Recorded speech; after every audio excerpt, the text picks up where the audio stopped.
Everyone, and welcome back to the World Percussion Group Academy. I'm Megan Campbell. I am currently the Director of Operations for the World Percussion Group Academy. I'm so excited to be here with my friend Elliott. Hello. Lovely to be here. Nice to see you. Good to see you too. I love having the conversation before the live stream and then having it again as soon as the live stream starts. It's super fun. So Elliott is an amazing percussionist, great at solo things, orchestral things. I think we'll have a lot to talk about today. Currently based in the UK, in That's right. Birmingham.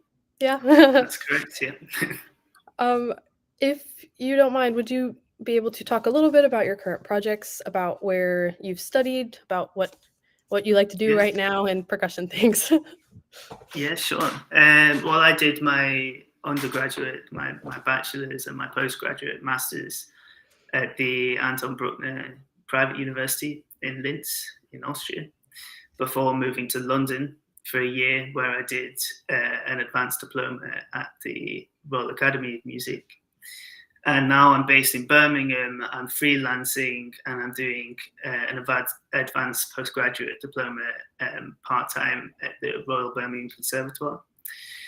And I'm freelancing mostly as an orchestral percussionist and timpanist, and I'm also doing some solo projects as well around the UK. Very cool. Yeah, awesome. And speaking of your solo projects, I do have a quick video to play so that we all can see Elliott's awesome performance of a super, super cool solo. I don't want to spoil any of it, so I'm just going to go ahead and play it.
So hard to find a stopping point, but great job. Awesome. Thank you.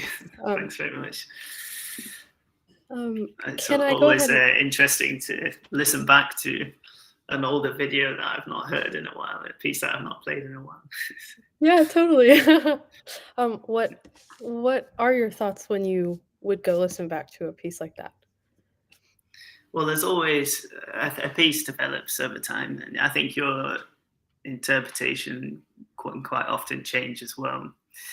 And I think since I recorded that was a few years ago now, must be coming on 4 years ago or something like that maybe. not long after the COVID lockdowns. Yeah. And I've since performed it many times. It's probably the piece that I've performed the most as a soloist since I learned it back in 2019. And it always develops, it always changes. And it's that style of piece that is quite improvisatory. There's a lot of room for interpretation, and it's always each performance is different. So yeah, it's interesting to see where it was at that moment in time. Listen to it back a few years later. Yeah, it's awesome. Yeah. Thank you for sharing about that. I have a couple more questions that we can talk about later, but let's go ahead and get into the performances if that's cool. Of course. Derek, you look very ready to go. Yep. Hello, Hi. how's it going? Good. Hi, nice to see you. Nice to see you too. I'm at a marching band camp right now. I'm one of the interns, so I get to take a little time to do this. I'm excited. Wow. That's great. Sounds great. Awesome. Would you like to go ahead and introduce yourself, talk about where you're from, and what you'll be playing? Yeah. So my name's Derek. I'm from Oklahoma. Just graduated with a master's in percussion performance from the University of Oklahoma, and I'll be playing from a violin.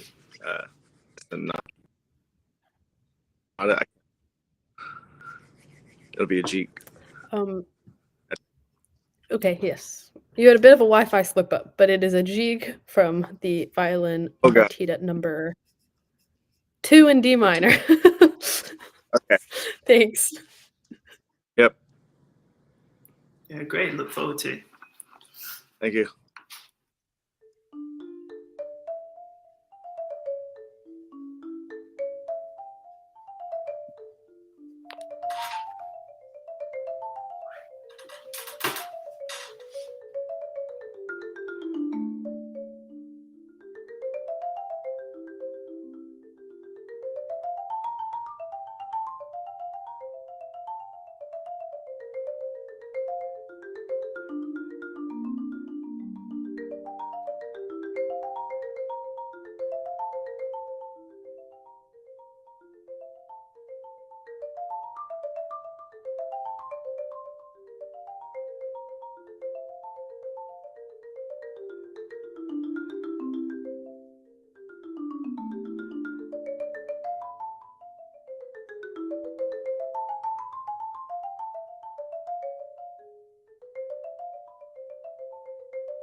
Very nice. Thank you.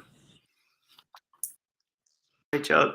Do you play a lot of early music? Do you play a lot of Bach or other early composers on marimba? Or I think this is my second early music that I played on marimba. First one was the Bach Prelude in G major, the cello suite. Yeah, that's great. Yeah, I mean, really good job. Yeah. I mean, if you don't sort of do it a lot, and then you doing that are coming through.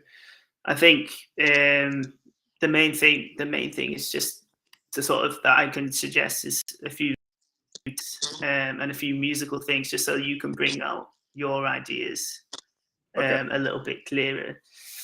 Do you play a lot of marimba, a lot of 4-mallet stuff as well? Or? Yeah. Is this do you play sort of Bach mostly for auditions and things like that, or just for yourself as a solo piece and on its own? Pretty much, it's mostly just for auditions. At least whenever I heard this one, I've been kind of thinking more of just kind of playing that just for fun, just for me to play. Whenever I'm practicing something, I can kind of take my mind off of that, play something else. But yeah, good. Great. Well, let's get into it. I think I'll just say some general points which come to mind. The first thing that is sort of the fundamental thing, which is often it's much easier said than done with this type of music, is unfortunately it has to be note perfect. The accuracy has to be really high. Unfortunately, with the transcription and pieces that are so well known, and we hear it, and especially the marimba with its obvious percussive sounding instrument, we can hear every wrong note. And I think there are some notes that aren't quite speaking sometimes, and that's sometimes sort of breaking the flow in the line. And as well as there's also some wrong notes, which I think these can be solved technically. So I think it might be worth it for you. I think at any point during your career, it's a good idea to sort of go back to the basics and start focusing a bit on your technique and on your sound. And I think it's a really good idea to do this in you can realize what's going on in your body and why you produce the sound you do, and maybe if you want to bring out a musical idea, why it's not quite coming through yet. And I think one example in your playing is that sometimes when I watch you play and when I listen, it seems to me that you're sort of focusing on every note individually. So I can see your stick sort of always moving in the same motion, and I can hear that you're trying to phrase, but because of that movement, it sort of sounds quite blocked, and not. It doesn't sound like the phrases are sort of moving horizontally, and I think that's partly to do with your body position at the instrument. So I noticed that you always stand quite just directly in front of the instrument, and you don't move your body much to angle towards the instrument, nor do you really move side to side, up and down the instrument as your hands and your mallets are moving. And I think that's the reason that sometimes your right hand is coming in at a bit of an angle compared to the left hand. And the reason for that is because you're standing in front of the marimba, which is fine, directly in front of it. And as you're moving up, you're trying to move your right hand out the way of the left hand sometimes, not all the time. Yeah. To get it out the way, which is natural. Anybody would have to do that when you stand in that position. But I don't know if you've ever tried standing slightly on an angle. So if I just demonstrate, so that the mallet position kind of goes from that to that, so that there's the freedom to move the mallets without them hitting each other, and that way it might be easier to play a phrase in one motion. Okay. Which I think is really important to get a continuous line in the music. If I give you one example, let's take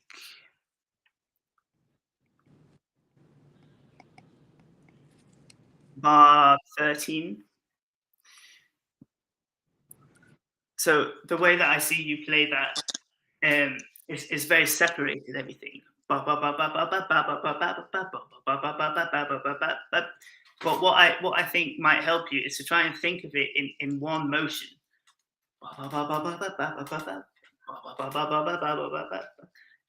If you can understand what I mean, so that it sort of connects a little bit better, and you can focus on the phrase, and that will help you if you stand slightly better position. And you obviously, depending on what you're playing, you'll have to move your body and adjust your body, so that you're able to play in this nice legato way.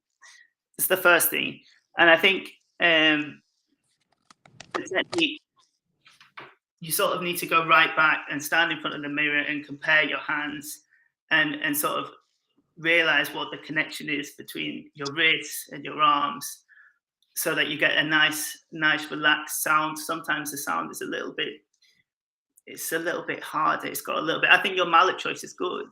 I think it's good for the register that you're playing in, and it sounds good. I'm sure you do well in an audition. This is just the sort of last layer of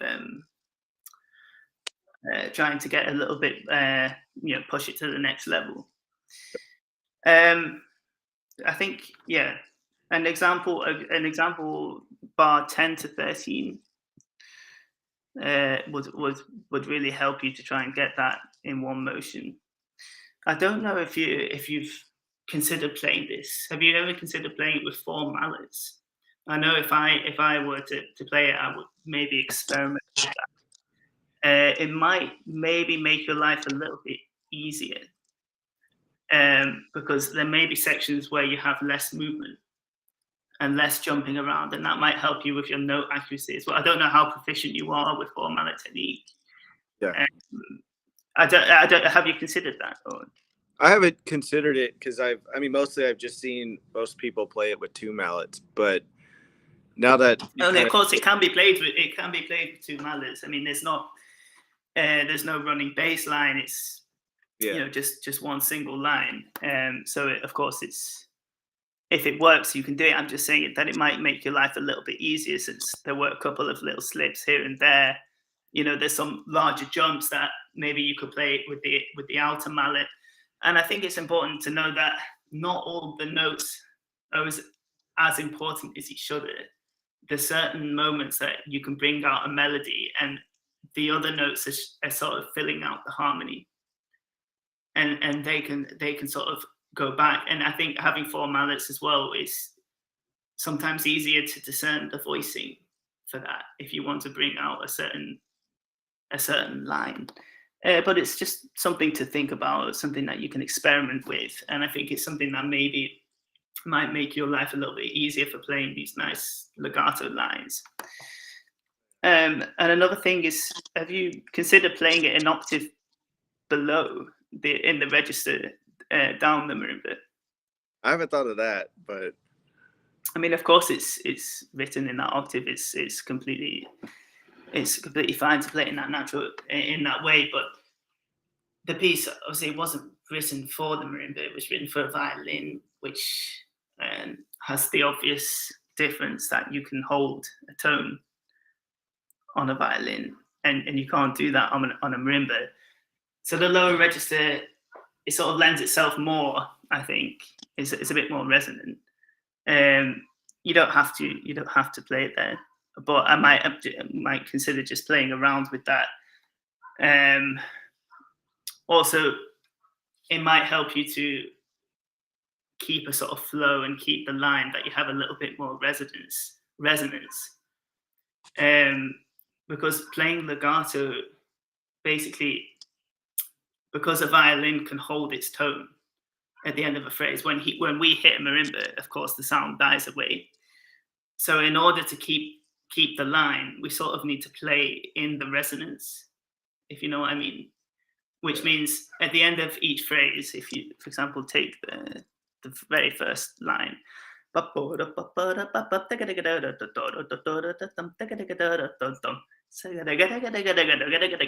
If you start the second note of bar 3 too loud, automatically you'll break the line. And likewise, if you play the end of a phrase too loud, I think there was one bar where you sort of ended the phrase with an accent, and that also sort of it breaks the continuity of the piece. I think it was bar 22. Where is this? Yeah. So the D on the last beat. Try to sort of phrase away, and then pick up the next phrase in the resonance, if you know what I mean. Don't start it too like that. What I mean by that is you have to start slightly softer in order to keep the continuity, and then build it back up again. And within each longer phrase, there are sort of shorter cells, which sometimes on the part which you sent me are marked out with little phrase marks. So, for example, the first 2 bars until the beginning of bar 3, that's one longer phrase. But within that you can do sort of little waves as well. And these phrases, I'm sure you're aware in Bach, they should always start from the second note. So the first note of the cell belongs to the previous phrase. I'm sure you know all this stuff. So I think it's just about making that a little bit clearer. Just so that it really comes, it's really, really, really obvious. That all of these phrasing, I don't know if you really clearly, when you take a piece like this, you mark on the score exactly what you want. And in a way, it can be yours within certain boundaries, your interpretation of what you want to do with the phrasing, within the rules of playing Bach and everything. But you just really need to secure it in your head exactly what you want, and then you sort of need to overdo it a little bit, because people aren't used to hearing this sort of music on marimba. And when you manage to connect everything well, and it's very obvious, it'll be much more pleasing to the ear. I mean, as these are sort of general points without going into the sort of details of, bar by bar. So yeah, for example, in the first bar, I heard that the last note of the phrase, you started building it up, and then suddenly it was really soft. That's the on the E. Yep. And then it was the same the second time. Therefore, there wasn't really any continuity of the line. I'm not sure if I'm explaining myself very clearly. Yeah. No, So, yeah, it's just that sort of thing. I mean, but these are things to think about, obviously, once you've worked out your body positions and you've managed to work out how to sort of move in a way that fits to the music with your body and with your wrists and your hands and your arms, so that they all work as one, and therefore you can hit the right notes in a run through. It's much easier said than done. Another thing, the tempo. Of course, it's a jig, so the tempo should be quite sprightly and proud. And I think your tempo wasn't bad. I don't think it was really too slow or too fast. I think it's about bringing out the musical details and making it a bit more brilliant. That would make it sound faster in a way, if everything's a little bit more clearer. I don't necessarily think you need to play it faster than that.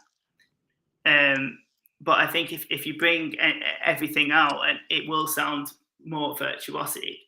And that means not rushing over any musical detail. Okay. And I felt a little bit that you just sort of wanted to get onto the next thing. Really, once you've marked it in your score and you know what you want to do, really take your time with that and make it as obvious as possible. And try as little as possible to phrase with tempo as well. I don't know if you know what I mean by that. There was one example.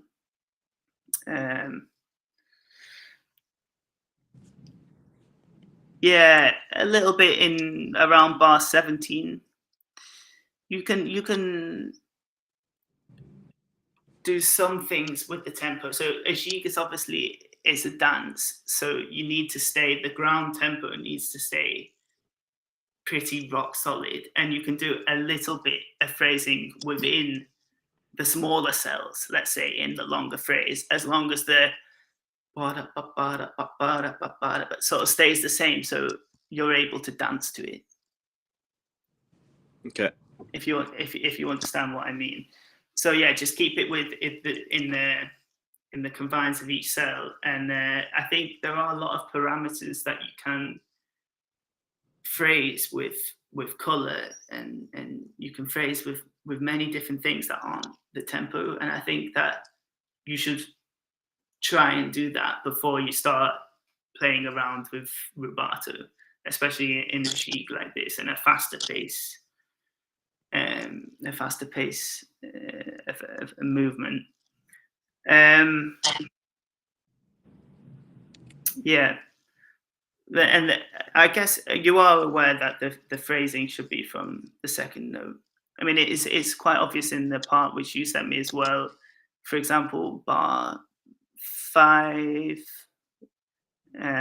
15, 16, 20, bar 23, 24, you can see that it's being phrased from the second note of each cell. Okay. I don't know if that's something that you had in mind when you play it. If you've given that any thought. I don't think I had that in mind. It was mostly just me trying to slur the notes from that second. I think say that. I think it's good to practice each phrase individually once you've marked up the part and you know what you're going to do, and just focus, sort of try to think a little bit more laterally, like horizontally, instead of sort of each note to its own. I can hear that you have some musical ideas, they're just not quite getting there. So I think if you focus on each phrase individually and try to play them in one motion, and not to think about not breaking the line, you might I think it will be, it's a good idea to work like that. And there's a lot of color as well that you can incorporate into the piece. So I think you're on for a good way. I won't go into any sort of specific details because obviously it's your interpretation, and you choose the tempo, and it's your ideas, and I think they are all there. But I think it's the main thing, which I would say, is just to take a little step back when you play it. Practice some scales and different patterns that you see in the piece. To try and get sort of this continuation of the sound that a violin can achieve, that is much harder to achieve on a marimba. It's not as similar to playing a transcription of something on the harpsichord or the lute or something like that. That's slightly more closer in its sound qualities to the violin. So yeah, you sort of need to compensate with that, with what you do, how you think about and approach the instrument. So they would sort of be my main pointers. Obviously the accuracy, your technique, the right hand, if you do decide to stick with the two mallets, that you have the same sort of movement in each hand, and you think about playing in one motion rather than every mallet individually. A lot of mirror practice, Of course, a lot of listening as well to different. Don't listen to anybody necessarily playing it on marimba, but if really, really good recordings and older recordings. I'm sure you're doing this already. Yeah. And have an experiment. Have an experiment with the octave, with the if you prefer it with 4 mallets or not.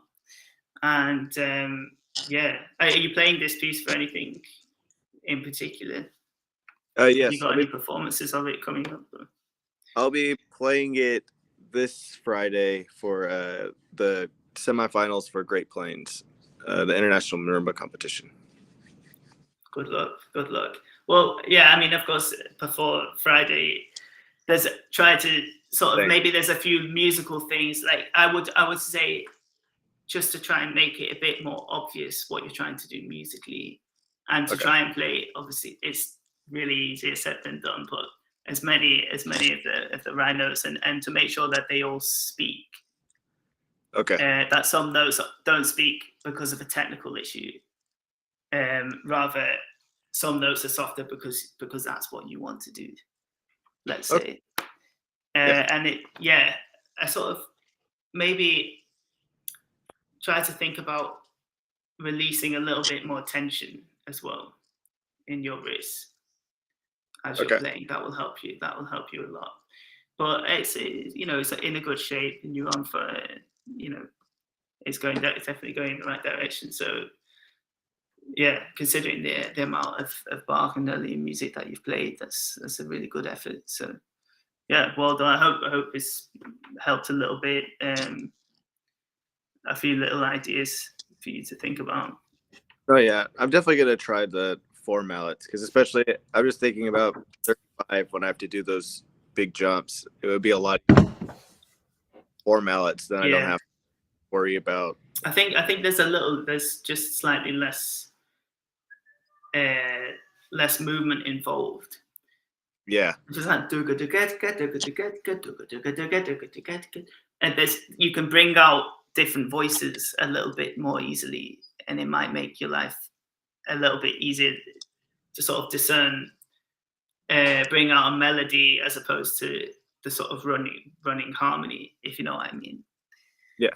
Have a play around with it, and if it doesn't work, especially before Friday, maybe after Friday, if you've got your version already. But yeah, great work.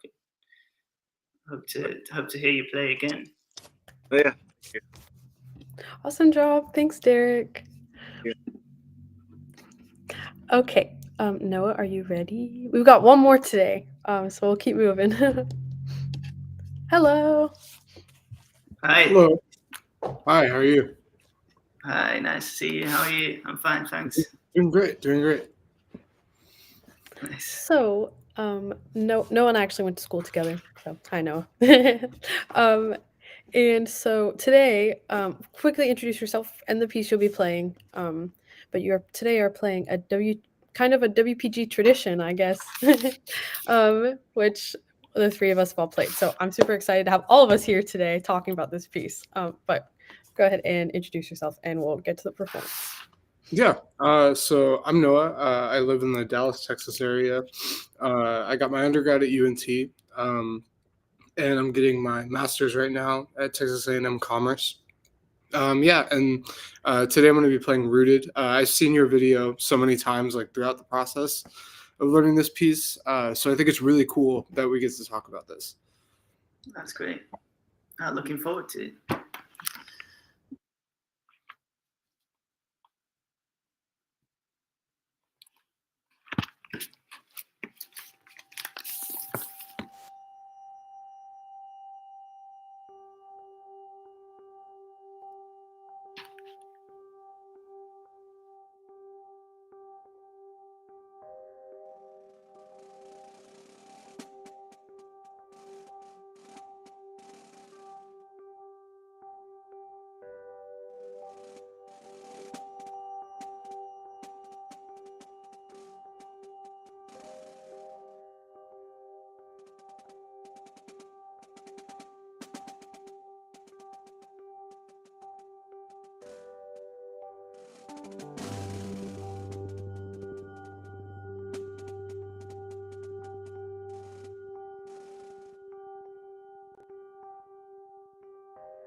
Excellent work.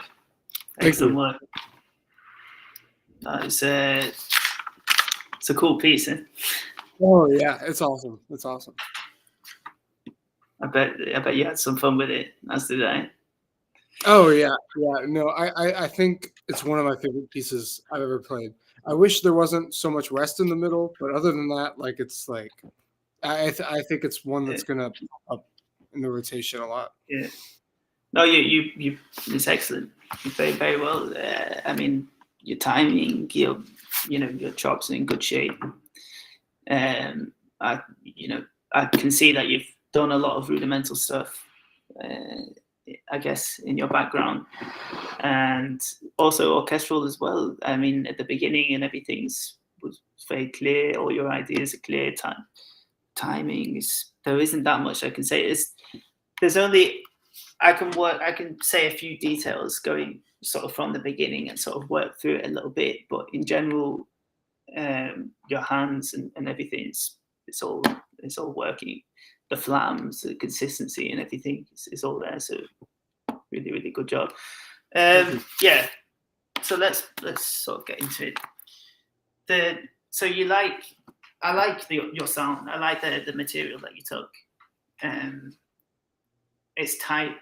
It's very sort of crispy sound. I think that's what you wanted. I have the score in front of me. This is my old part, but it's missing the first page. I remember it said, isn't one of the drums is muted, isn't it?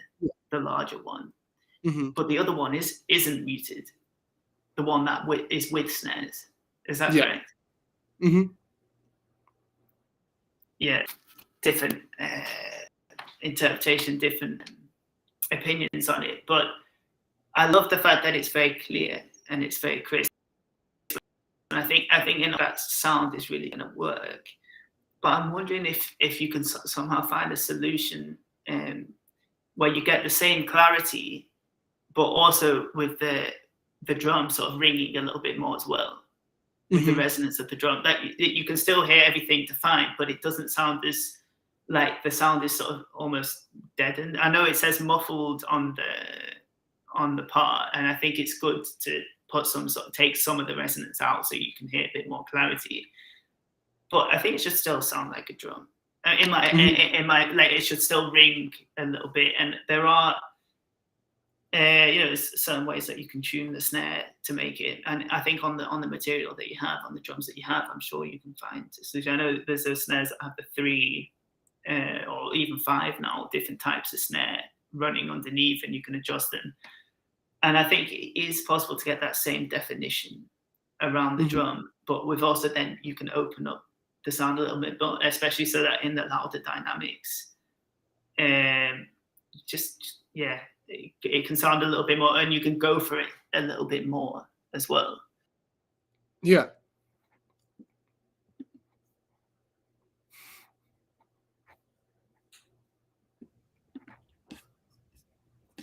Oh.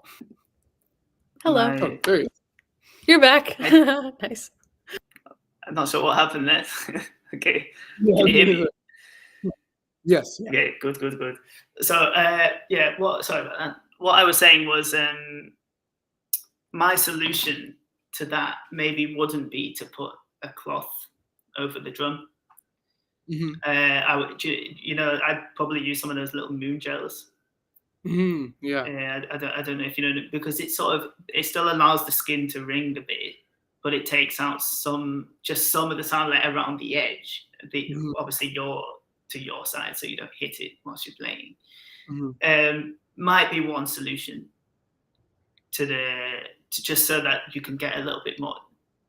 It's a solo piece. I mean, I kind of understand in an orchestral context why you'd want it just to hear the really crisp snare sound. But I think in general, you can treat this as a solo piece, and also with in your playing as well. I'll talk a bit about it maybe later as well. A bit about your whole.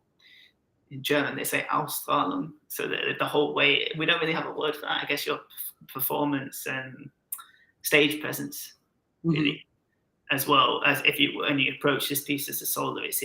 There's a difference between if you really say this this is what I'm going to play today, or if you're sort of really focused on everything, which is how I sort of see you doing it. It's all there, everything's there technically, and that's sort of just the last layer to make it sort of a real statement. But we'll get onto that. And I think your recording is very clean, and it's very good. The Glock sounds great. I don't really have anything to say about the Glock. I don't know if so you've obviously used some mics. If you set the gain a little low, I feel like I could. That's just the recording. It's nothing to do with your playing. I don't know if did you record it yourself, or did you? I self-recorded it. Yeah, maybe you could set the gain a little bit higher and boost the track as well, so we get a little bit more of a. I can hear all the details because it's played well and the instruments are good. But maybe you could just boost it a little bit more. Yeah. And in a space also with it, that's just recording stuff. There's nothing to do with technical ability of playing or anything like that. But it might be something to think about for your next recording, especially with a similar setup. Snare drum or for anything in that matter. For that matter, I can still hear everything, but I would like to have the experience a bit sort of beefier, if you know what I mean. Yeah. You want to do that by making but I think that's also, it seems to be your style as well, that everything's just really sort of crispy. It's a good word for it, I guess. So look, I mean, I can give you some little things that came to mind working through the piece, but they're just little details, really. Little things that to maybe make you think about, and little things, but the general structure of what you're doing is very good. Thank you. Cool. Yeah. So, for example, we'll go from the beginning. The first bar, 7 to 8, it's goes up to mezzo piano, and then there's the quintuplet that goes down, and then it's piano, and then bar 8 diminuendos from piano. But I sort of hear that you did an extra crescendo. Yeah. I don't know if that's intentional, but I think if you take it literally, he's written it really well with the dynamics. So he has 3 cells, 3 like phrases at the beginning, and they all go from pianissimo to mezzo piano and back to pianissimo. And I think each time you can do it, maybe just a very, very slight increase in intensity each time before you get to the first high point, which isn't a high point, and that's the bar 16. I don't know if you have the score. Yeah, I have it pulled up on the other side. Yeah. Just so you know where we are, and that's the mezzo forte. So that's the first peak, basically, and you can sort of put a little hat accent on that, maybe rather than a normal accent, and maybe just push it a little bit. But the first few, try to take it a bit literally, but each time just a tiny bit more, and don't do an extra crescendo. Also, the rhythm in bar 8 wasn't quite exact. Maybe just check that out again. I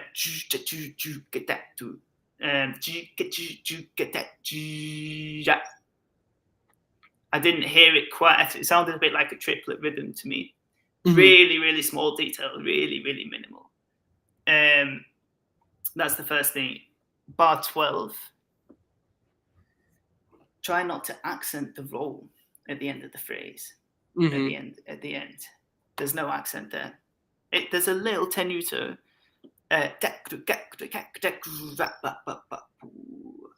It's still part of the whole thing. Try not to give it too much of an accent. I don't know if I think you're playing pretty soft at the start, but is it possible to go a little bit more extreme? Yeah. I definitely have more on that lower end. Yeah, it's not easy. It's not easy, obviously, to really, really go down. It says it's pianissimo. It's not pianissimo, but I would treat it as coming from the end, really coming from nothing and then fading back into nothing each time until bar 15. Okay. So to really, really keep it on the edge, and you don't need to come very far into the drum. You can keep everything on the edge, and then the second time is maybe slightly a little bit further into the drum at the peak in bar 8, 9, 10, and then in the peak in bar 14, maybe slightly further, and then when you go to mezzo piano, you can play, in your sort of standard playing spot, in the drum, and I think you'll get a little bit more differentiation. It's a type of piece where you can play around a little bit. Yeah. Where you play on the skin. Bar 13 to 15 was pretty good. I don't know if you can make it a little bit. It's this one starts at piano. Yes, so that was fine. If you can make it a little bit rounded, if you know what I mean. That's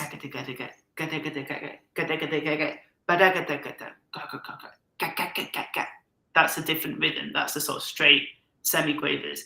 Try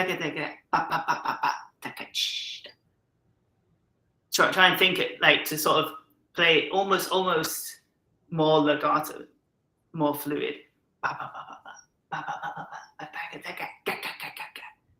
And then back to this sort of staccato thing.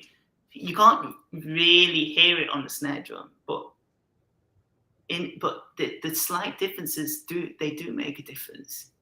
Even though the snare drum is the hardest instrument that we play to show a sort of difference in articulation, because at the end of the day, you sort of hit it and it just does its thing. It makes a sort of staccato sound.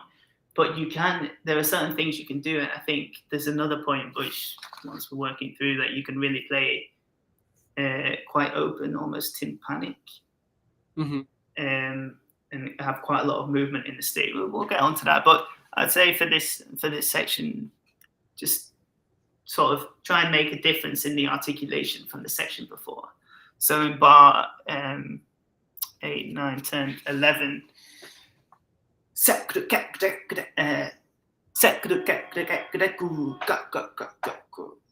that one goes from this really staccato, and then suddenly it's almost like a sort of bass guitar, like something.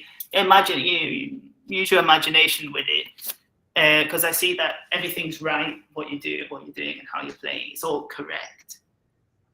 So this is just the last sort of thing which you can maybe think about changing a little bit. What you're doing in your hands. So bar 16, like I said, a bit more of a statement, maybe a little bit more of a crescendo. Bar 24, 20, 21. This is just mezzo forte again. I think maybe you got a little bit louder there. Yeah, I think I definitely. Yeah. So that was it. I didn't hear a difference. So that goes up to mezzo forte at 24, and there was no difference between the peaks when you went to mezzo piano. So the first peak has to be quite obvious at 16. That's clearly mezzo forte with the heart accent or accent. So you need to get back there again. Don't lose the intensity, because this whole first section is building up to B when you move to the other drum. So each one sort of has to go like this, in a way. Don't lose, if you know what I mean, like just slightly getting bigger and bigger with the waves. And each one with more intensity than the last, if you can. So you really, really start at the beginning from nothing, and at this point you're getting to a good mezzo forte, and then going back down to pianissimo. No, that totally makes sense. I kind of saw it as that way, like it was like a sine wave that continued to open up almost throughout the entire. I mean, this is the sort of orchestrally style of playing, so you can use the lower end of the dynamics well, and then later on everything after B you're playing it really well, but you can play it out. A little tiny little rhythm thing. 30, bar 30. This sekat rakat rakat rakat with the doubles and the two accents. I feel just very slightly, the two accents are too close together, and the doubles are not tight enough. Try to hold the gat gat gat gat gat gat.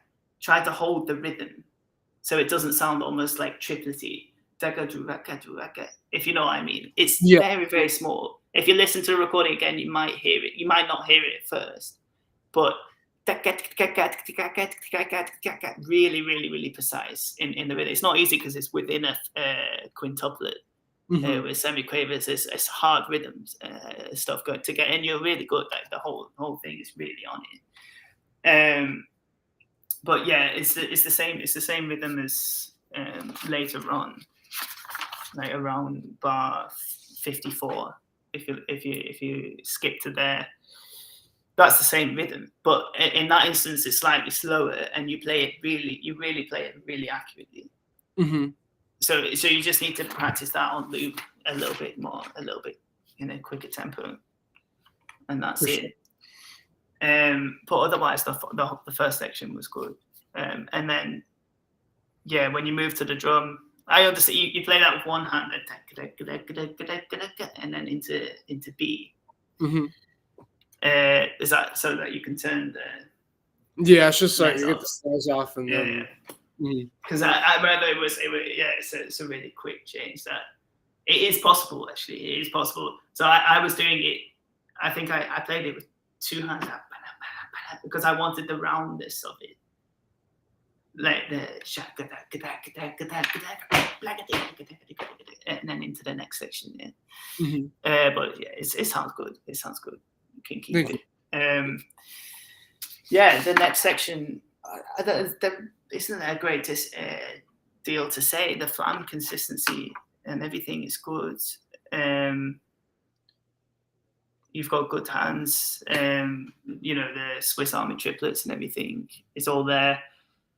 I think you can take everything because the drum is without snares. And it's all a sort of heavier, rudimental style of drumming rather than the nice light touch of the first section. You could probably take everything, all the dynamics with a pinch of salt and just play everything slightly louder so that it's clear. It's clear. If you play it live, you can hear everything because sometimes it can get a bit muffled, and maybe tune the drum up a little bit. Just so it's really, even though it's without snares and it sounds a bit like a tenor drum, it's a deeper drum, that's fine. But if you make the skin really tight, and it's muffled, if you move gel or whatever, then you'll get that sounding really good. But the consistency and everything is really good. I mean, if I look through, maybe a letter C. There's a sort of change in the tape there, the change of harmony. If the introduction of a new section is one level more intense, I think you can bring that out as well.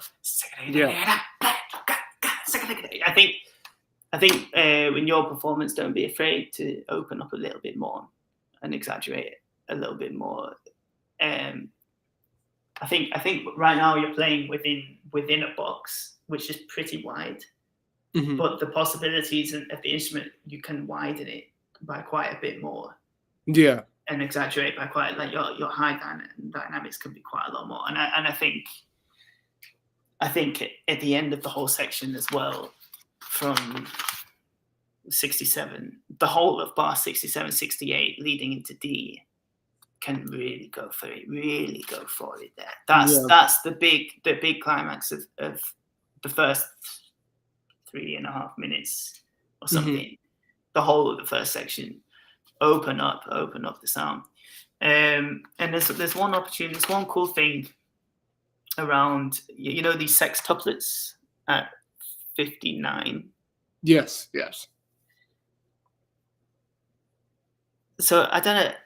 I quite like to think of that as a really open sound. I don't know if you know what I mean by that. So a stick, sort of letting the stick free so that the drum rings a little bit better. Like sort of changing a little bit the articulation. I see that your hands are very good, but it's always kind of in the same articulation, the same position. And I think if you allowed in this, especially in this section, it's very cool if you keep it in time, but suddenly the sound just opens up. Yeah, I've always wanted that effect. Like I was like very clearly going for that effect, but I just never could get like that stark contrast between like and then like out. It's really I think the key when you start thinking about different articulations and somehow playing open and then playing suddenly articulate like that, the key is to know how to do it so that you don't lose the tempo. And that you can immediately switch between because that's what it is. It's forte, then it's immediately piano. That's very difficult. As we all know as drummers, that it's really hard to play it like that and then suddenly back down and not lose any tempo and everything. Keeping everything stable. But the accents and everything it's all there. It's all there. There isn't that much, and timing in that whole first section is really good. So bravo. So then when you moved into the Glock section, you had like a big sheet, didn't you, which you flipped over? Yeah, I submitted this for a competition, so it had to be like completely nonstop. But for that, for a single take. For a single take, it's an incredible effort to play that in one single take, so clean. Everything is really, really good. I don't know. I think eventually, if you're comfortable with it, if you play this in a competition or you play in, even in a live performance in a recital, or I don't know if this comes in auditions or something for you, but I think it's aesthetically, you should think about what you do in the breaks. This piece has a lot of space. It doesn't have any space until that letter D. And then the first thing that you do once you finish it and get to this climax is turn the page. Immediately the audience are like, oh, okay, then we'll chill a bit now. Like you're gonna lose them for a bit. And of course, there's no solution when you don't have it from memory, or you don't have a million sheets on a page, or like that's a good. I do that as well. I use stick everything on a big sheet. Normally, I try to play solo stuff from memory when I can, as often as I can. I used to never play with scores, and then I realized that sometimes you just have to. You just don't have time to get it all there, but. I think you're at a level where you can sort of fix it in there, and then once you've reached that climax, you can just keep the tension as you move to the glockenspiel. Put your stick slowly down, move over. I've seen people do different things in long breaks in solo pieces. It's not easy to know what to do and how to conduct it. I mean, like you said, it's. You wish that there were less breaks in the piece, less space. But you can use the space. I mean, it's one of the reasons why I chose this piece to do with like graphic effects, because I thought the piece kind of tells a story. Yeah. And the space is kind of a cool time to show some effects and to make the atmosphere good. During it, but obviously when you can't always use a tool like that, you have to be able to have enough power on the stage to keep the audience with you at all times, even when you have like 30 seconds where you don't do anything. So like at the start of Megan played my performance at Temashkal as well. The first minute and a half, you don't play anything. And it's really tough. I've seen some really weird. Some people do some pretty unusual things. But there's something to be said for being able to stand on a stage and just keep the audience with you. I'm not saying it's standing completely still. It's just your whole stage presence of how whether you have your head like that or whether you're really like commanding them, if you know what I mean. And as you pick up the Glock sticks, and then they can say, oh, something's about to happen. I can feel it.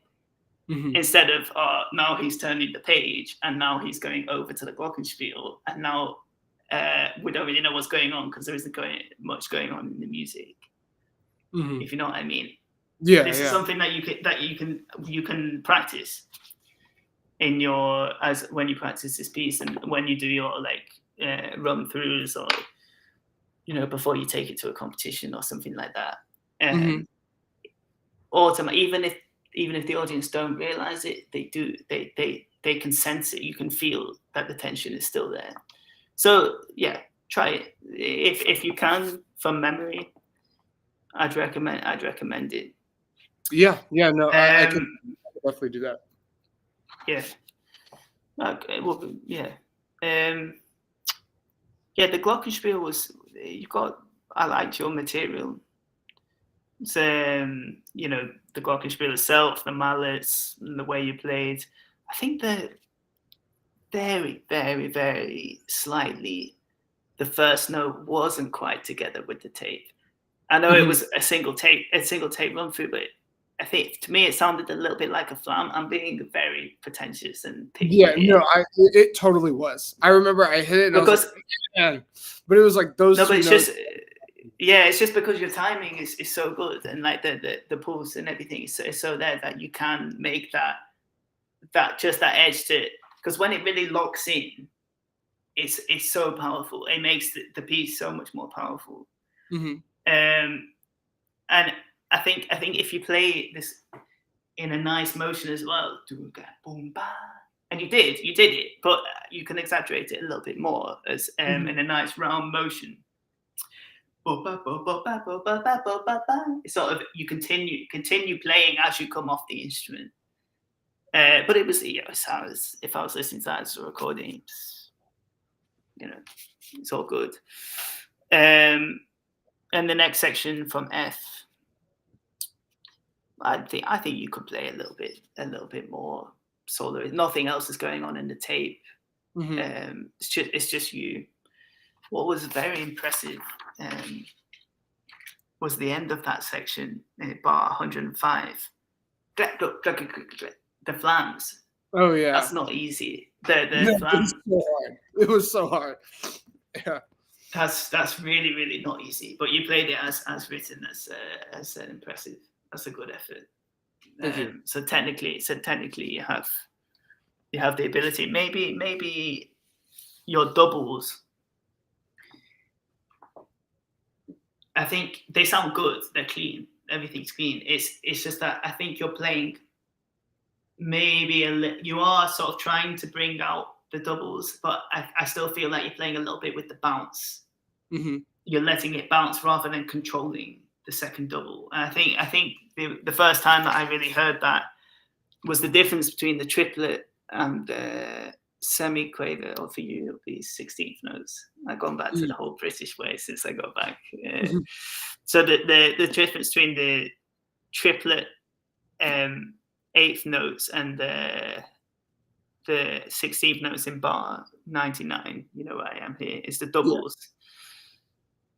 You need to really make the triplet doubles sort of wider, and the semi-quaver, the 16th note doubles, a lot tighter.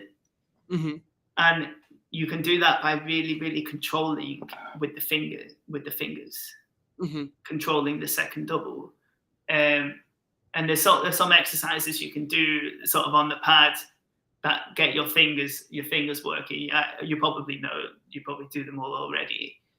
And I guess you practice a lot. You must practice a lot of pad and stuff like that as well. But really try to control the second double, so it really sounds like a machine gun, because that's kind of the machine gun section. It already sounds very good, but I just feel like you're still using a little bit being a little lazy and utilizing the bounce of the stick.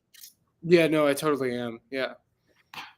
It's a tiny detail. But yeah, like I said, the flam stuff, about 105.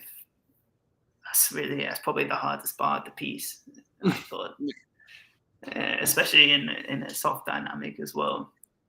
And then the Glock at H, nice. The timing, the acceleration with the tape was nice. I actually had a question about this Crescendo at the same time. Sorry, I didn't mean to interrupt. I was wondering. I was using a pedal Glock while playing this piece, and I was given some suggestions to completely mute it at bar 124, like clear it to give the track some space. And I thought that was an interesting musical decision, but I'm not too sure how you felt about that. I ultimately decided to let it ring, just for convenience sake. But I wanted to know what your thoughts were on that. Well, I guess if you have the option of a pedal Glock and you play around with it, something like starting with little or no pedal. I think that there's a lot of stages between no pedal and full pedal. Mm-hmm. There's a lot in between that you can do, like feather pedaling, sort of slide pedaling. Every bar or every few beats. Or just slightly sort of lifting off to take away the edge of the sound, and then slowly, gradually, as it crescendos, you can let the pedal leave it completely down, and you can experiment and see. It might not work. I liked it, everything ringing, because I think that the notes that with the harmony in the tape, it all fits. There's nothing that disturbs me. There's no modulation or anything. And I think it sounds good that each note rings on, and then it just gets louder and louder. It's simple and it works. Mm-hmm. But I haven't, honestly. I never played around with a pedal Glock with this piece, so it's an idea. Try and use little to no pedal, and then as you crescendo, maybe add a little bit more pedal and see what happens.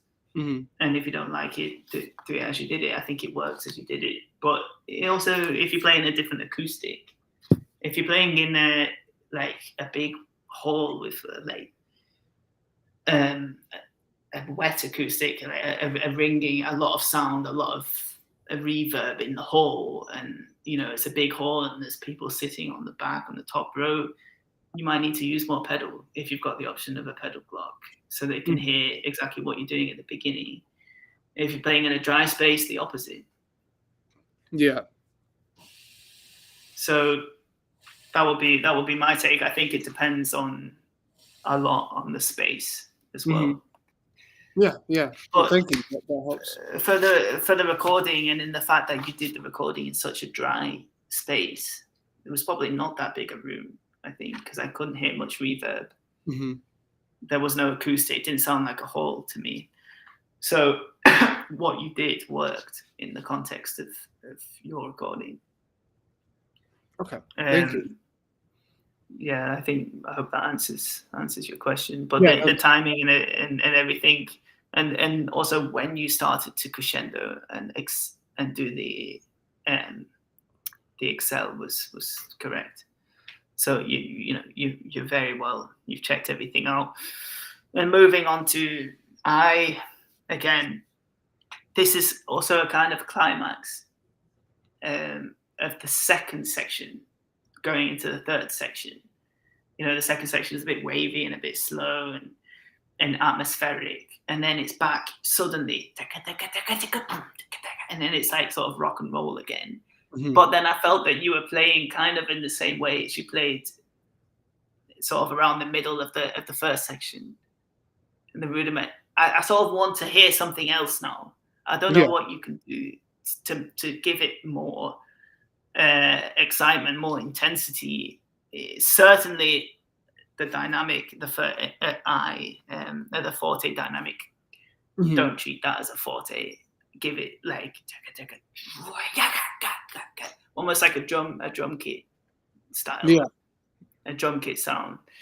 And then you can go back down and settle down around 127, and that was all good as well. You don't get too quiet there. Take it with a pinch of salt as well. The piano dynamic. That piano dynamic 127 is not the same as the piano dynamic in the very first section. Yes. Yeah. Yeah. So it's a different context. 120. What? I've written something down here. Once I was listening to that. 126. Yeah. At the end, I think that's the other drum. At the end of bar 126, oh my gosh. the last Wow. 3 notes. Yeah, you're right.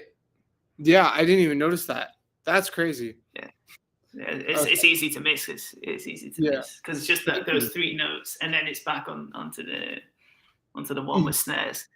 That's crazy. But let me tell you that no one's going to notice that when they read it, because this is a new piece. Not many people have played it. It's okay.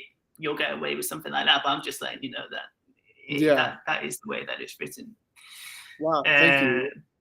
No. I'm sure the composer will absolutely love this. Have you had contact with Brian at all? So I posted this on YouTube. I posted this on YouTube, and he watched it, and he left a comment. But I haven't spoken to him directly about it. Yeah, because I had some communication with him during the period that I was using the piece and setting the graphic effects and asking him a bit about his ideas. But it's very well written. It's I mean, as you know, it's clearly written by a percussionist that knows what he's doing. And he laid out in the program notes exactly what it's about, exactly how to with what's going on with the instrumentation and everything, and the rest is up to you. But obviously the timing is kind of the most important, and how clean it is, and you got all that down. So there was, it's just a few tiny little things then until the end. Maybe at letter K, sort of this is going into the final section. The build up from the final section is sort of calming down.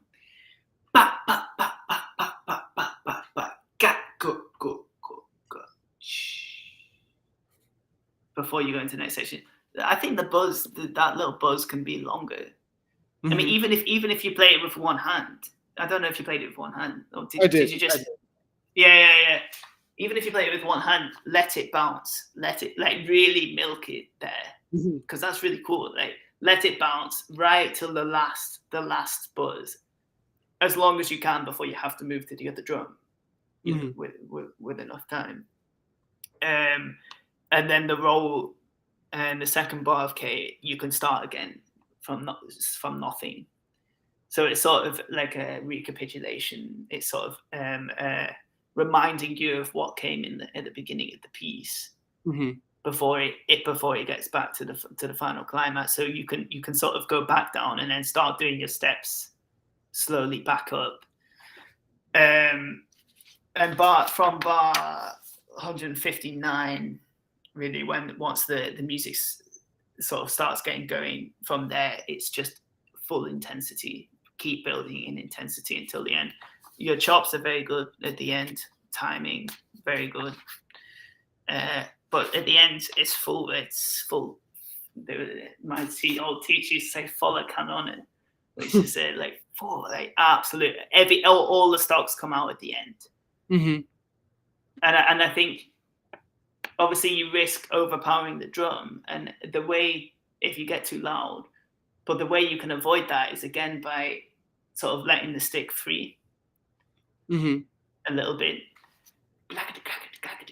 and so that you can get a lot of amplitude in the stick, but it doesn't sound forced or heavy. It just sounds like a big sound. And much more dramatic, and open the body out at the end as well. Really, really go for it. It's a bit of drama, a bit of, it's so there's no harm in that. It's a visual performance as well, but that will also help your sound. It will help your sound. It'll help it to really explode. Yeah, at the yeah, end. that's great. But otherwise, really, really good job. Really good job. Just think a bit about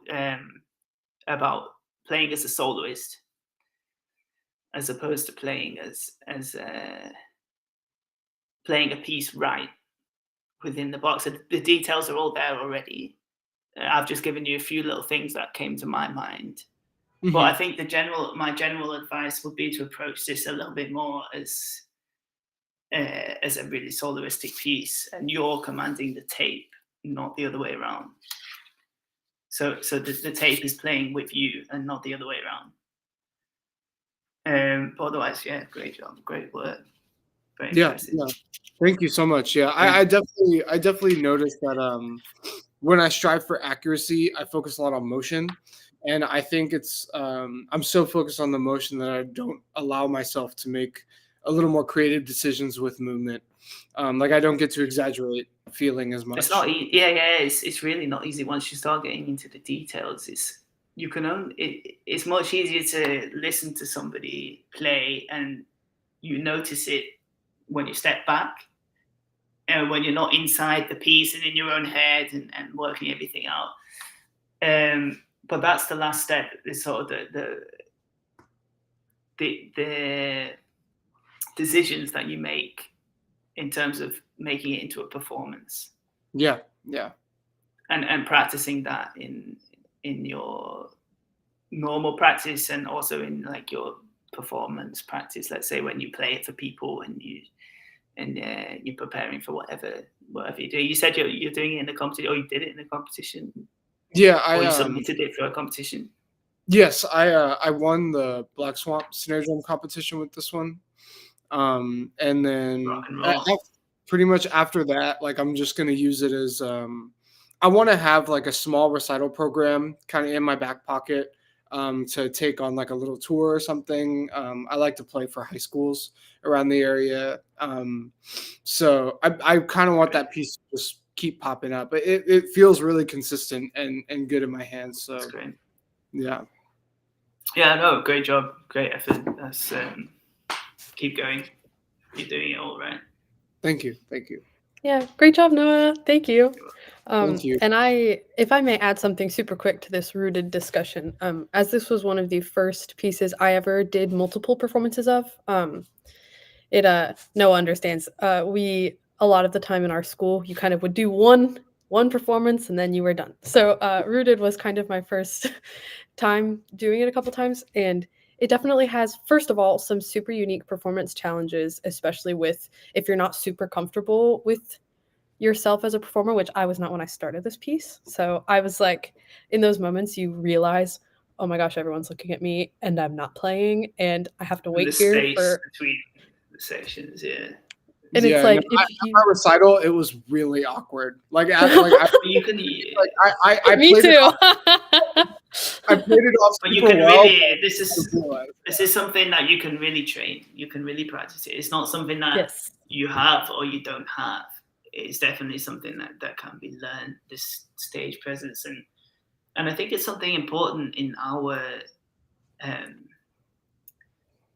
instrument as a solo instrument, because and I'm not saying that's the case with this piece, but sometimes compared to solo standard repertoire, other instruments were lacking a bit in content. Mm-hmm. And if we're lacking in content, we have to make up for that in other areas, and quite often that's the whole visual thing, and people aren't used to hearing a piece for two snare drums and glockenspiel with backing track. How often have you ever seen a piece like that? Yeah. But obviously with so much space in the middle, it's maybe a bit long, this piece. I think it could be slightly condensed. The ideas are very well developed and it's very continuous. But to make up for the fact that there's a lot of space, you need to be able to really hold the tension and have the confidence, even if you're not feeling, you don't feel it naturally from within. It is something that you can really learn and train. Definitely, yeah. This one's a good one for learning how to do that, because you kind of have to have, you can't have too much of a plan, because then it looks weird. But if you have no plan, it looks weird. But Yeah. anyone that's watching this back in the future, if you haven't checked out Elliott's recording, definitely go ahead and do that, because you also have some really cool visual element that makes it super intriguing and is such a nice touch. So Thank you. I like both versions, like where you kind of just are in the sound backing track, but I think your version is wonderful with all of the added effects. So definitely check that out. Very much. I had a couple questions for you as well. Noah, I don't know if you have any more questions. If we still have like 30 minutes left, if we want to keep I don't talking. have any more questions. This was like super detailed and really great. Like I'm super thankful. I thought that this piece, like at least in my mind, I thought I had it like 98%. Like I was like that. I think this is the closest I've ever got to like fully maxing out potential with a piece. But after this, I feel like there's like so much more that I can do that I didn't know before. And that's going to make it really helpful when I relearn it, like just keeping interest. Because I think a huge part of playing something well is being interested in it. And after like 6 months, I lose interest like super quickly. But I think this kind of refueled like that for me, which is awesome. I'm really excited to play it again. Yeah. That's great. Awesome, thank you. Yeah.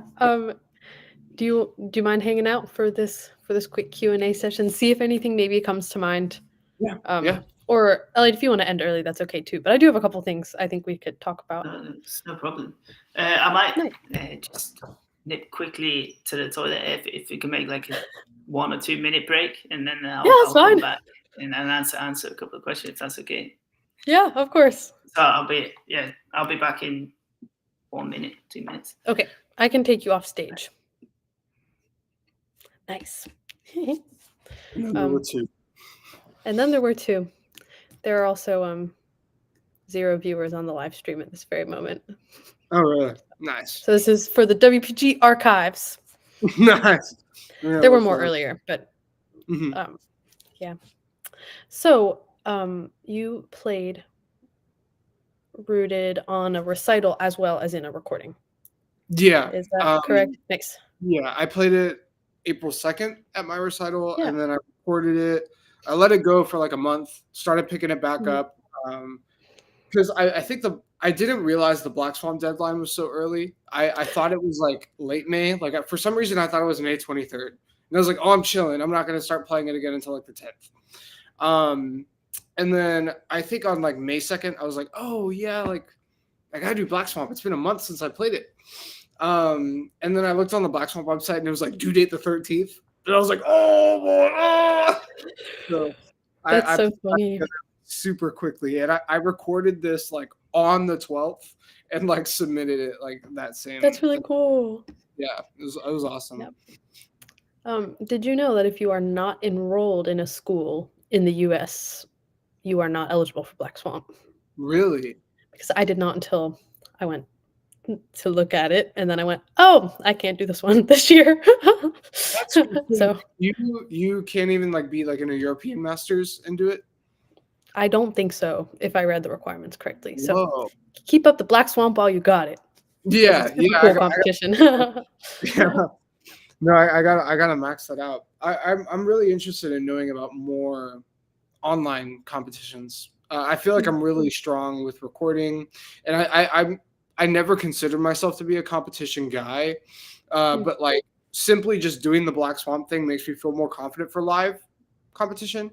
So I kind of want to do a few more of those so that I can be like, yeah, okay, let's go do Modern Snare, or something like that.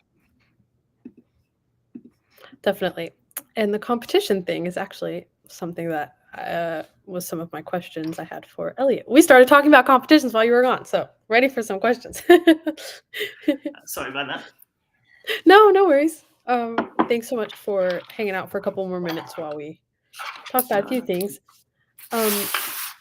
We've briefly talked about this before a little bit, and I don't know how much you would like to share for the video, but would you like to briefly talk about your competition experience, how that kind of began, where you ended up, and maybe some of the awesome parts, some of the not so awesome parts, whatever you'd like to share.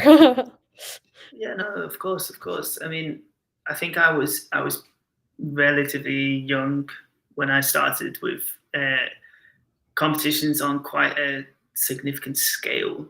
The first competition that I did was 10 years ago. Now, getting old.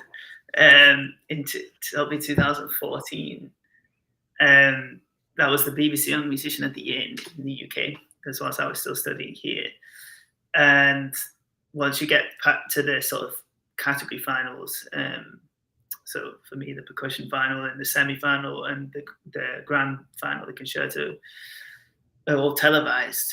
And it's national, it's BBC and national TV. So I was instantly pushed quite early on into quite a high-pressured situation. And I think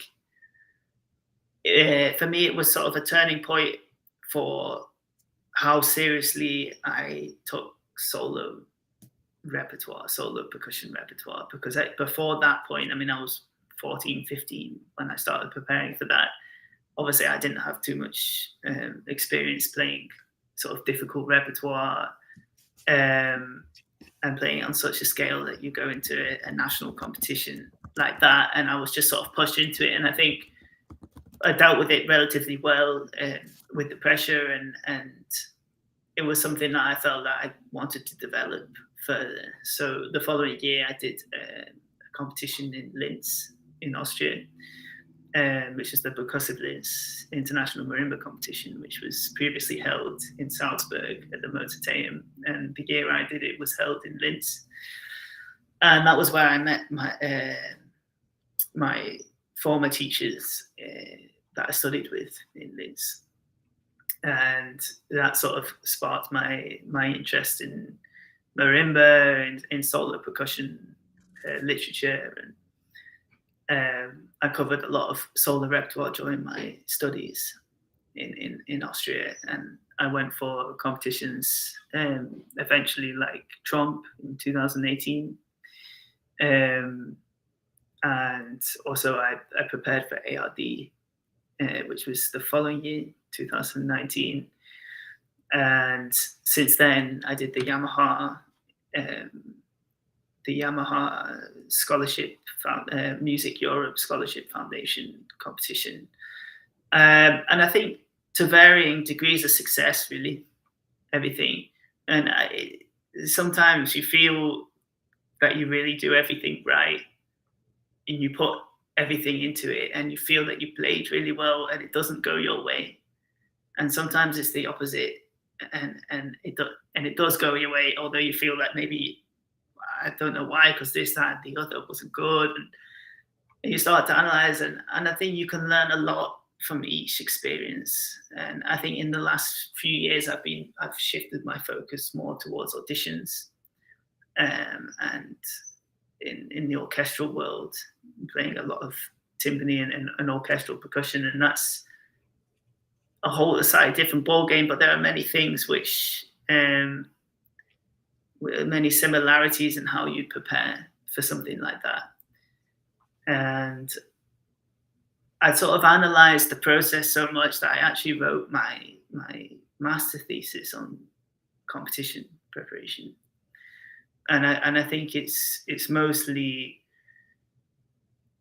the most important part of it is looking after yourself physically and therefore mentally during the process, because it's, if you want to learn 2.5 hours of repertoire for an international competition to a level whereby you feel that deserves to reach the final, it's an extraordinary amount of work. And it's not something that I've seen anybody do to an extremely good level in less than about 10 months to a year. And that's really just focusing primarily on that. And luckily, during my studies, I had the time, I had the facility to be able to do it. And I had supportive teachers that gave me a lot of lessons and a lot of coaching. And I think it's important to put yourself in the best possible situation if that's something that you want to go for. is the first step, basically, and the next step is down to you of your process of how you analyze what you do on the run up to a competition. Once you've learned the notes, and in the competitions that I did, as I said to you before, I normally play solo repertoire. I used to always play solo repertoire from memory. And at the point that I had it, for me, the first step was just memorizing, learning final tempo, everything's there. And then maybe that's 6 months before the competition itself. So the next 6 months as the process of all of the details, getting the consistency in the preparation for performing under pressure, and consistency in running those specific rounds in that order, in the way that you're going to do it, and trying as many possible times to put yourself in a. I mean, it is really difficult to simulate how you feel when you get out there on the competition day, but you need to try and get as close to that as possible on the run up to it. And it works like that for auditions as well. In audition training, everyone will tell you that you have to do the simulations. And I think no matter whether it goes your way or not, it's just really important to stay philosophical and to just compare yourself to yourself. Competitions are inherently competitive, obviously, and that's not always a good thing for your well-being. And it's important to stay philosophical and just know your progress, what you achieved during the preparation, not what you achieved because of the outcome of the competition. How you pushed yourself to another level during that period of your life, how disciplined you were and focused to get yourself to that stage, no matter what happens. I've done competitions, I've done countless auditions where I've gone out in the first round, although I thought that was the best preparation I've ever done. So it's there'll always be a period where you need to digest what happens and everything, but I think it's just really important for your development. And possibly I did a few too many competitions too early, and went into it. You've got to be careful that you choose certain repertoire that fits to you, and that fits to you at that time in your development as well. So you don't stunt your progress as a musician, and that you allow yourself to think that this is a process of learning that will never stop as well, and that this is just one section of your path, if you know what I mean. It's just one thing, and then it goes on and on after that. So keep philosophical and everything, and I think that's a healthy way to approach doing competitions. And in the last few years, I haven't done many. I think at some point it does.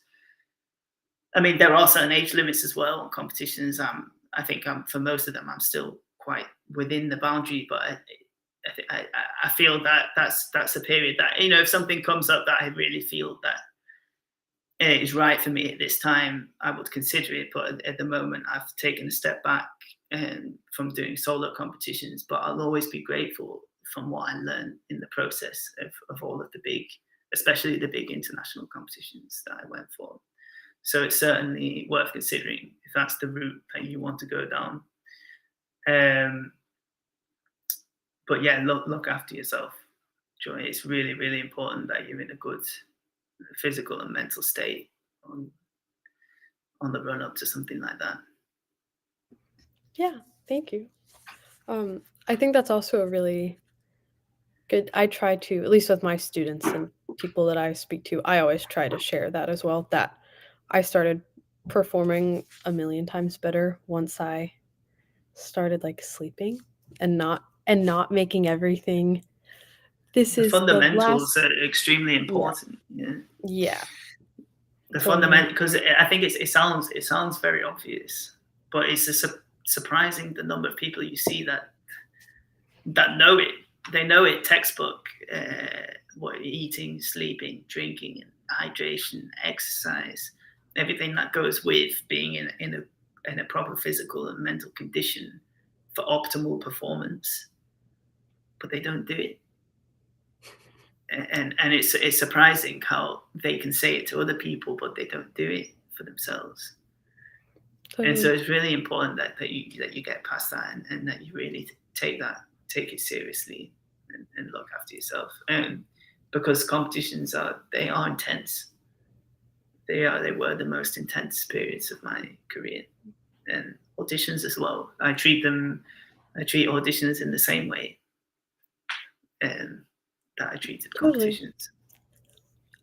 And I guess I have a quick question. If you were to have an audition in like a couple months or something, or like coming up soon, what would your process look like for getting yourself ready on like a mental preparation level, I guess, but also in terms of just like if there's some things you haven't seen before or something like that? I mean, normally I really try to change to analyze what I did for the previous audition, what went well and what went wrong, what I could do differently.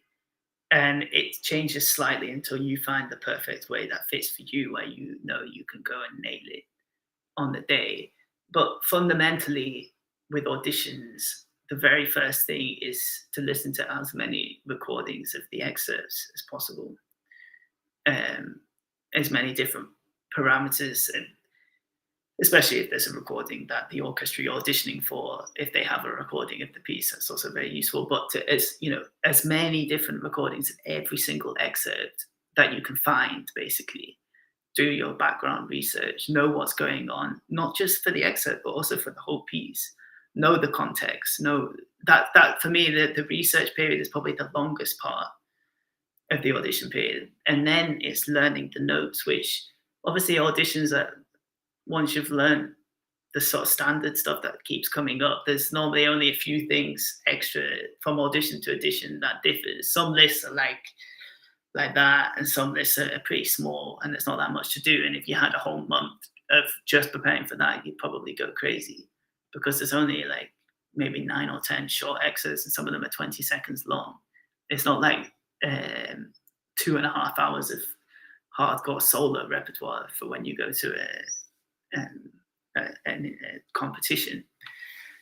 So the note learning, obviously, and the analyzing for me is the step that comes next. The analyzing in practice, in a practice room, what stickings, what position, body, everything that I was saying also to Derek in the bark, a bit analyzing what you're going to do and when, and knowing what you're going to do and when, and making choices stylistically. Like, I'm going to phrase like this, I'm going to do this tempo, I'm going to think about this before the sound of this before I play. Once you've got all that and you've got the notes and it's secure, you've got everything, and I think it's a case of mixing it up of what you practice, in which order you practice things, because there's no point in doing 3 hours of trying to just do the same thing as Scheherazade, for example, just going over and over and over. The key is being able to do it completely precisely at any given moment, and that means practicing little and often rather than in big chunks. And I think that's really important in auditions, that even if you just do 10 minutes of this, and combined with 5-10 minutes of that excerpt, switching between these two excerpts constantly, these two, so that you can pick up the sticks immediately and just do it, rather than being able to do it on the third go, because you just don't have that in an audition. And then with the pressure on top and maybe a bit shakiness or something, you just won't stand a chance. So it's really important to sort of mix it up and do little and often throughout the day, so your brain keeps going back and back and back, and you're solidifying the right way to do it, so that when you pick it up, the sticks up or the mallets or whatever in the pressure, you're able to just go ahead and do it. The next step is the performance preparation, which people leave often too little too late. And that was something that during my studies, I was never allowed to do that, because we were always made to play for each other and do audition training. Everyone knows it's uncomfortable. It is uncomfortable to play for your peers and your colleagues, and sometimes you feel judged, and it's not always a nice atmosphere. But I think it's about getting used to being comfortable with what feels very uncomfortable. And that's something with auditions that I don't know anyone that feels comfortable completely doing auditions. And if they tell you that they do, they're probably lying. No one finds it easy. It's not designed to be a comfortable experience. So you have to put yourself repeatedly, learn to ride that wave and learn to deal with that. And it's just, it is something that I think it can be trained, and you can get used to doing that. And that's probably the most important part, the most important stage. So I'd say it was those 4 stages: the research and the analysis, the detailed practice, and mixing it up and practicing, different excerpts together, little and often, and the performance. 3 main stages: the performance, practice, and the mock auditions. I think it's just important to do as many auditions as possible.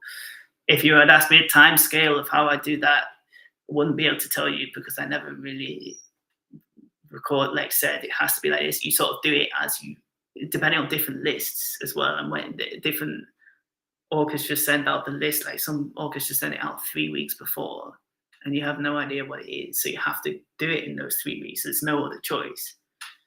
And some orchestras send it out like 3-4 months before it's already there, and you can see it. And then, everybody has other stuff going on in their life at the same time. We're all doing other concerts. We're all doing this, that, and the other.